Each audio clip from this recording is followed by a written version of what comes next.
Magandang araw po sa lahat.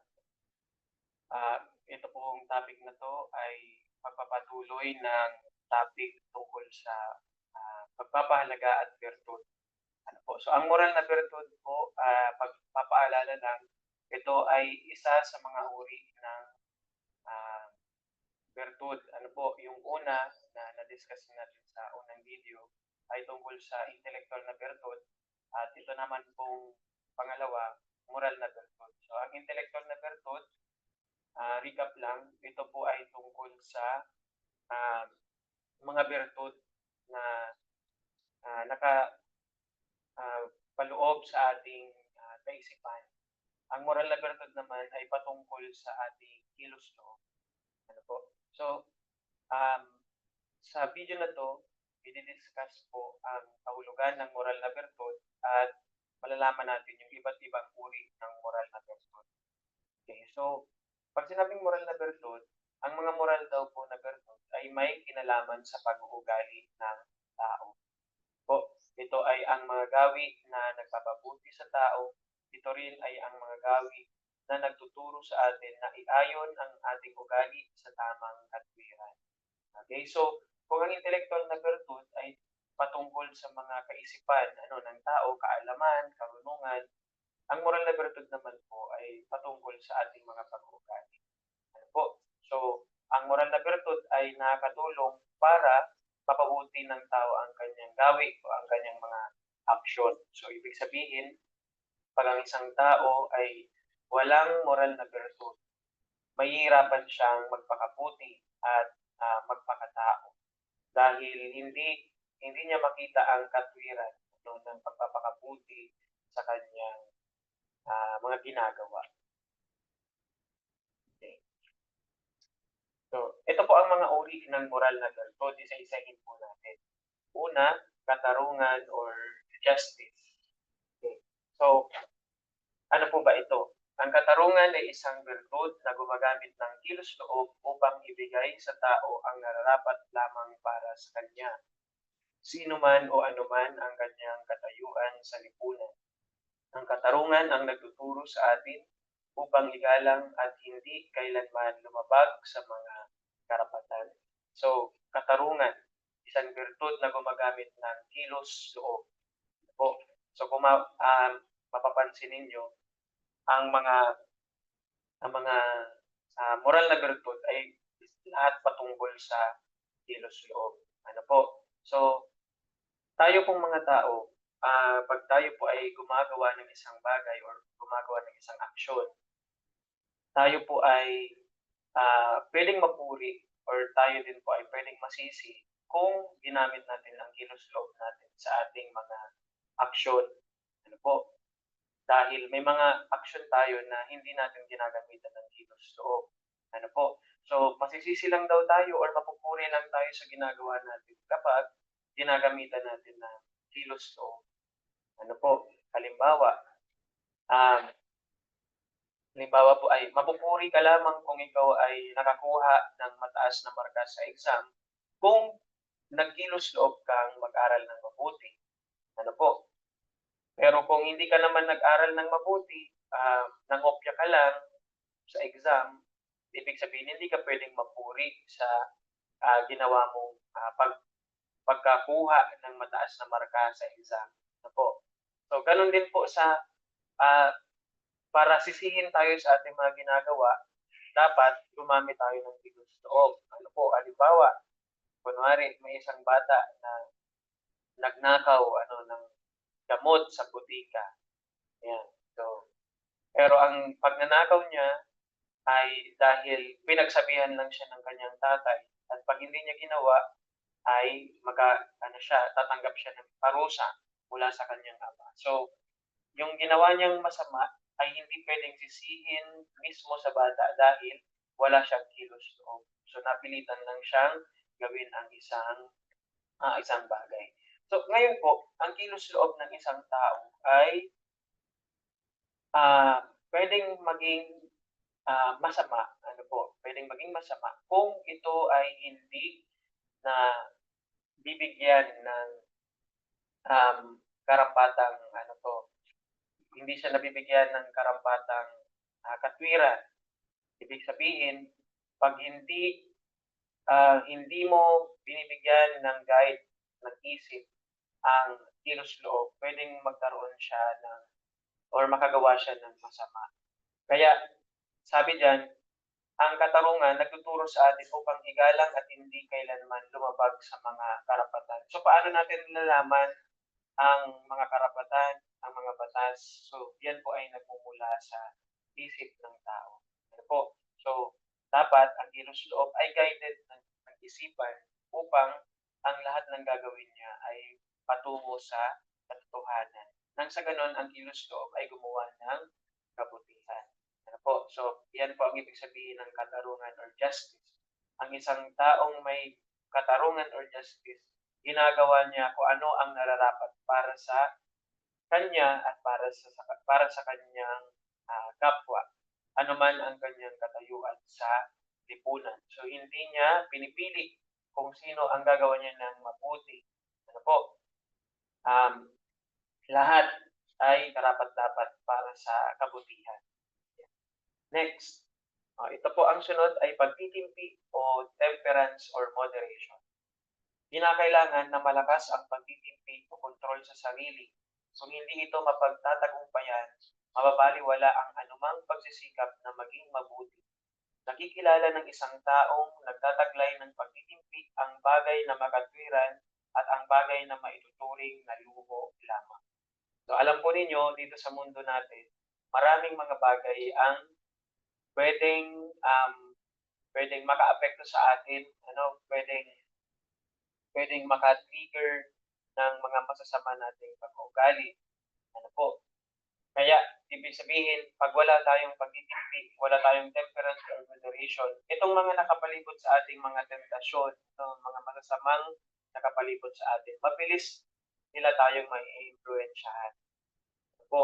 So, kahit anong pagsisikap natin na maging mabuti, kung wala tayong pagtitimpi ay balewala lahat. Matatalo pa rin tayo ng mga negative sides natin. Dahil lahat tayo mayroong ganito, meron tayong negatibong side sa natin sa pagkatao natin. At 'pag hindi natin ito na control, tatalunin dito ang positive side natin. Kaya importante yung pagtitimpi or temperance or moderation. Ano po? So, kahit maraming mga nakapalibot sa atin na masama, mga tentasyon, balewala sila kung meron tayong pagtitipid o temperance or moderation. Ano po? So, itong moral na virtud na 'to, medyo mahirap itong isabuhay. Pero 'pag naisabuhay natin ito, makikita natin ang mabuting epekto nito sa atin. Ano po? So, kadalasan kapag pinipili nating maging mabuti, diyan talaga lalabas yung mga masasama na tentasyon, na makakapagpigil sa atin para gumawa ng mabuti. Halimbawa, kung naiisipan mong mag-diet, dahil mataba ka, yan. Saka ka naman makakita ng mga masarap na pagkain. So, mahirap magtimpi. Ano po? Kung paplano ka na maging isang mabuting kapwa, tapos nakikita mo yung mga nakakaaway mo. So, mahirap magpakabuti.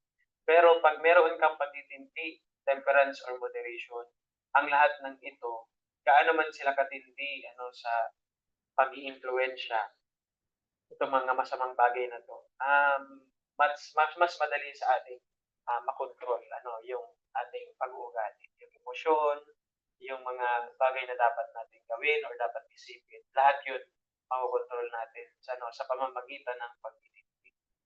Next po ay katatagan or fortitude. Okay. Ito ay ang virtud na nagpapatatag at nagpapatibay sa tao na harapin ang anumang pagsubok o panganib.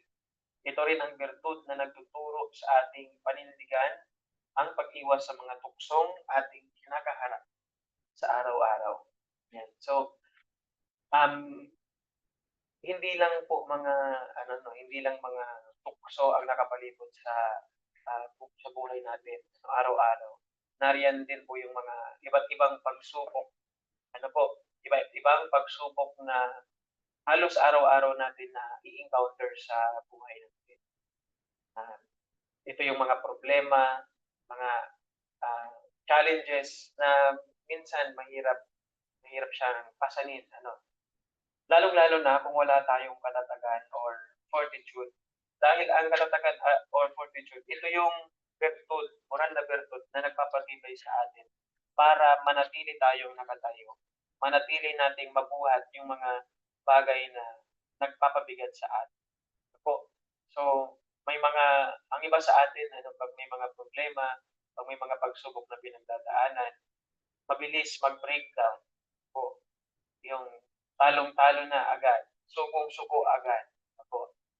Pero kung meron pala tayong katatagan or fortitude, um, oo, magkakaranas tayo ng problema dahil wala namang tao dito sa mundo na walang problema. Pero ang kaibahan natin do'n sa mga walang katatagan o fortitude, mas nakikita natin yung dahilan kung bakit kailangan nating lumaban sa buhay, ano. Mas nakikita natin yung sinasabing brighter side kumpara do'n sa mga walang katatagan or fortitude, yun. So, I think yun yung sekreto na ibinibigay ng katatagan or fortitude. Ano po, na sa sa ano 'to, sa loob ng kadiliman ano, kahit napapalibutan ka ng kadiliman, sa bandang dulo nakikita mo pa rin yung liwanag, ano, at yung liwanag na yun yung nagbibigay sa atin ng, ah, pag-asa na darating yung time, darating ang pagkakataon na makakabangon tayo, na maiiwasan natin or makakaalis tayo dun sa mga pagsubok o mga problema na kinakaharap. So, kaya kailangan natin po yung katatagan or fortitude. Next, ito po ang sunod ay maingat na paghuhusga. Kung maalala po ninyo doon sa, intelektuwal na bertud, na-mention din itong maingat na paghuhusga po. So, yan. So, ano ba ang maingat na paghuhusga or prudence sa, moral na bertud? So, ito daw po ang tinuturing na ina ng mga bertud sapagkat ang pagsasabuhay ng ibang mga bertud ay dumadaan sa maingat na paghuhusga. Yan. So, ina ng mga bertud. Yan. Dahil, sabi diyan, ang iba pang mga bertud ay dumadaan sa maingat na paghuhusga. Ibig sabihin, 'pag wala tayong maingat na paghuhusga or hindi tayo marunong humusga o basta-basta tayong humusga, mahihirapan tayong maka-acquire or makatamo ng iba pang mga bertud po.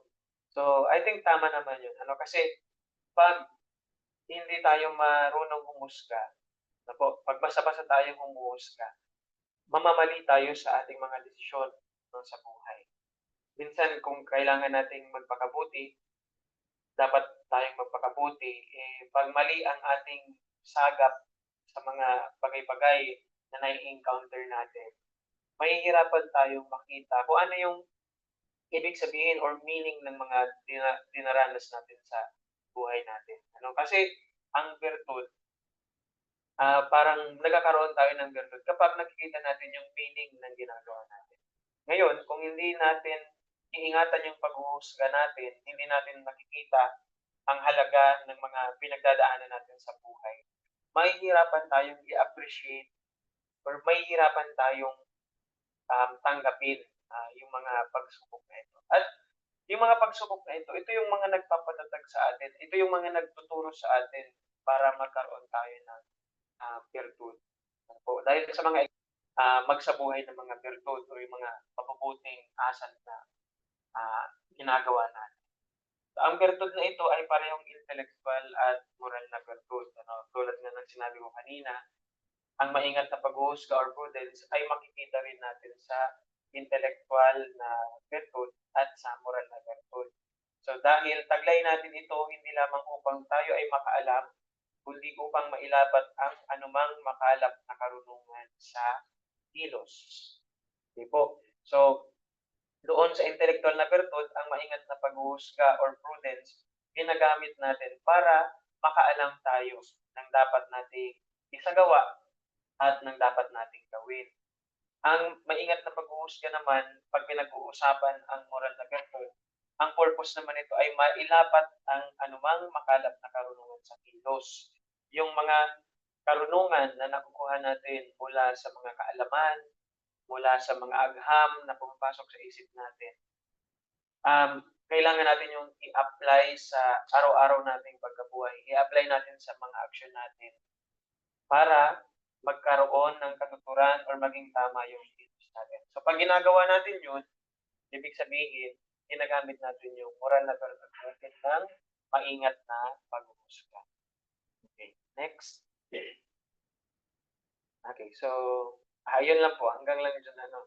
So ulitin natin, ang mga uri ng moral na virtud ay katarungan or justice. So again, 'pag sinabing katarungan or justice, ginagawa mo ang mga nararapat para sa sarili mo at sa iyong kapwa. So 'pag sa tingin mo makakasama ang gagawin mo sa sarili mo or sa kapwa mo, kailangan mong itigil yung plano mong isagawa. Sunod po ay pagtitimpi or temperance or moderation. So, lahat ng mga pagpupursige nating maging mabuti ay mababalewala kung wala tayong pagtitimpi dahil tatalunin lang tayo ng mga tukso na nakapalibot sa sarili natin or sa buhay natin. Pangsunod ay katatagan or fortitude. So, ito naman po ay yung nagpapalakas sa atin, virtud na nagpapalakas sa atin sa gitna ng ating mga pagsubok or problema na dinadaanan sa buhay. And then, panghuli ay maingat na paghuhusga or prudence. So, ito ay paggamit ng mga kaalaman or mga karunungan at na inilalapat natin sa ating pang-araw-araw na kilos. Nang sa ganun, ang kilos natin ay patungo sa kabutihan, patungo sa ikabubuti ng sarili at ng ating kapwa. So, yan lamang po ang tungkol sa moral na virtud. Sana po ay meron kayong natutunan. Magandang araw po.